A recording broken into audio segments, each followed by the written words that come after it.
पठन पाठन होना जरूरी है, यह आवश्यक शर्त नहीं है।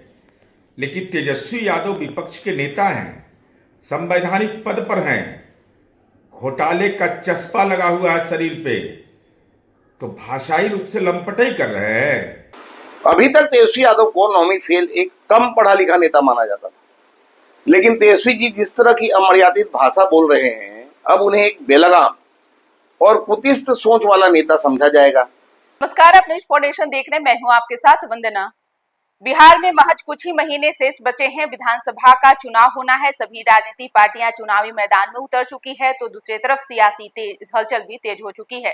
इसी क्रम में नेता प्रतिपक्ष तेजस्वी यादव ने अपने सोशल मीडिया पर पोस्ट किया और उन्होंने लिखा कि कि चुनाव आयोग खुद सामने आने की बजाय सूत्रों के हवाले से खबर प्लांट करवा रहा है ताकि इसकी आड़ में खेला कर सके। उन्होंने यह भी पोस्ट में लिखा और कहा कि इस मामले को लेकर निर्वाचन आयोग ने कोई डॉक्यूमेंट जारी नहीं किया है या प्रेस रिलीज जारी नहीं किया है। ये वही सूत्र हैं जो ऑपरेशन सिंदूर के दौरान इस्लामाबाद, लाहौर और कराची पर कब्जा कर चुके थे। इसलिए हम ऐसे सूत्र को मूत्र समझते हैं। मूत्र यानी ऐसा अपशिष्ट पदार्थ जो दुर्गंध फैलाता है। हालांकि यह पोस्ट करते ही सियासी गलियारे में और भी बवाल मचा हुआ है। एक तरफ जहां भाजपा तेजस्वी यादव पर आरोप लगाते हुए कहा कि खाते हैं हिंदुस्तान का और गाते हैं पाकिस्तान का, जिसके साथ अभी तेजस्वी यादव हैं, जाहिर सी बात है कि उन्हीं का रंग उन पर चढ़ा हुआ है। दूसरी तरफ जदयू भी पलटवार करते हुए कहा कि तेजस्वी यादव से ये उम्मीद नहीं की जा सकती थी। एक तरफ वह संवैधानिक पद पर है, नेता प्रतिपक्ष हैं, और जब वही इस तरह की भाषा का प्रयोग कर रहे हैं तो जाहिर सी बात है कि उनकी भाषाई जो है वो जग जाहिर है। सभी लोग जानते हैं कि नवी फेल हैं।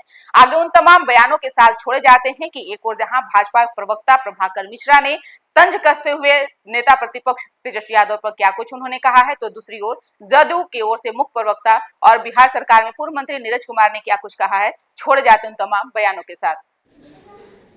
राजनीति में पठन पाठन होना जरूरी है, यह आवश्यक शर्त नहीं है। लेकिन तेजस्वी यादव विपक्ष के नेता हैं, संवैधानिक पद पर हैं, घोटाले का चस्पा लगा हुआ है शरीर पे, तो भाषाई रूप से लंपटाई कर रहे हैं। सूत्रों के हवाले से अगर कोई खबर चला, माननीय सर्वोच्च न्यायालय के विचाराधीन वो मुद्दा है, तो आप इस मुद्दे का राजनीतिकरण करना चाहते हैं और इस ढंग की भाषा बोलना नहीं, सूत्र नहीं मूत्र है। यह बताता है कि तेजस्वी यादव अपने घर में भी ऐसी भाषा का इस्तेमाल करते होंगे। अरे आलोचना और व्यंग में तेजस्वी यादव अंतर होता है। अगर ज्ञान की कमी है तो ज्ञान के चड्डू खाना में मत घूमिए, मौका है अभी भी। नाम लिखवा लीजिए किसी विद्यालय में तो कुछ तो ज्ञान अर्जित हो जाएगा। धन अर्जित करने का ज्ञान था, घोटाला अर्जित करने का ज्ञान था, पिता को राजनीतिक नजरबंद करने का ज्ञान है, परिवारवाद वंशवाद चलाने का ज्ञान है, और सूत्रों के हवाले से खबर चला वो सच है कि गलत है, इसके लिए तो सर्वोच्च न्यायालय है। आप 3 में है कि 13 में है? आप लॉ फर्म में हैं, LLB किया है। जो LLB किए थे आपके घर में तो सजा याफ्ता है। अभी तक तेजस्वी यादव को नौवीं फेल एक कम पढ़ा लिखा नेता माना जाता था, लेकिन तेजस्वी जी जिस तरह की अमर्यादित भाषा बोल रहे हैं, अब उन्हें एक बेलगाम और कुतिष्ठ सोच वाला नेता समझा जाएगा। तेजस्वी यादव जी किस सूत्र को मूत्र और दुर्गंध फैलाने वाला कह रहे हैं?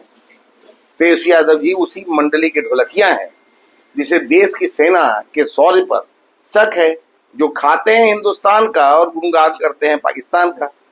असल में तेजस्वी जी यह जोंकड़ों वाला अमर्यादित भाषा बताता है कि वे अपने पिता की तरह राजनीति के मस्खरा बनना चाहते हैं। लेकिन तेजस्वी जी बिहार की जनता को मस्खरा करने वाला नहीं, विजन वाला नेता चाहिए। अपनी हार का ठीकरा चुनाव आयोग पर कब तक फोड़ेंगे? यह बिहार की पब्लिक है जो सब कुछ जानती है।